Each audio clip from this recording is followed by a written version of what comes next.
papa dama wax ni bu ñu jógul ci li ñu nekk 3e guerre mondiale naa dana amaat waaw bu ñu ci jógul mën na amaat bu ñu jógul ci li ñu nekk waaw bu ñu jógul sax fii ci Sénégal rek nii nit ñi di saagante ka xaste ka xuloo te am na ñoo xam ni amuñu xel loo leen sant ñu def ko boo leen ko santee ba pare dem làqutu ji yow mel ni du yow te fekk yow yaa leen ko def loolu te dara taxul nga leen ko def loolu lu dul rek bëgg a jiit donc kon bu ñu dellu siwul wax ak kilifa yi nañu delloo si seen sago te wut mbir mi ci jàmm xoolal pays arab yi niñ leen di pousser ci xeex ñuy rayante xoolal Syrie xoolal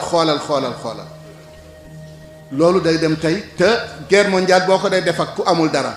danga koy maasale te xoolal waa ji falu Amérique lan la ëndaale lan la wax te ñëpp dañuy toog rek ñun ñëpp dañuy xamuñ ñun li ma jaaxal surtout Sénégal ñun bàyyiwuñ dara xel ba mën a moytu ba mën a fegu te or que fegu jot na nañ téye làmmiñ yi ci xastante waxante lu bon micro yi ñu dénk ñu ko ñuy lu nekk waaw te taal musiba la ay du yem ci bopp ko defee nag ñu ñaan ñëpp rek nañ wut ci sago nañu wut mbir yi ci sago ku ko nar a doon rek yàlla jox la ko waaw waaye nag alxaakimu almuwaddaf alamalu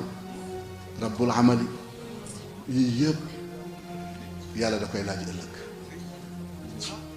yàlla da koy laaj ëllëg daaw góor nit woolu la kaay gàmmul nga dem toog ba mu neex la ngay soog di ñëw di way bu la joxee la mu la waroon jox kon deseel nga ko xaq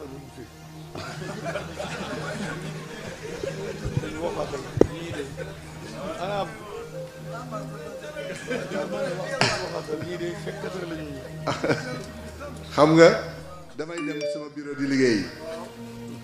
te liggéey bi moom ma ko liggéeyu état la walla liggéeyu nit la mu jox ma heure boo xam ne ci lay tàmbalee ma jënd benn journal ci yoon dem ba àgg 8 heures jot nu may def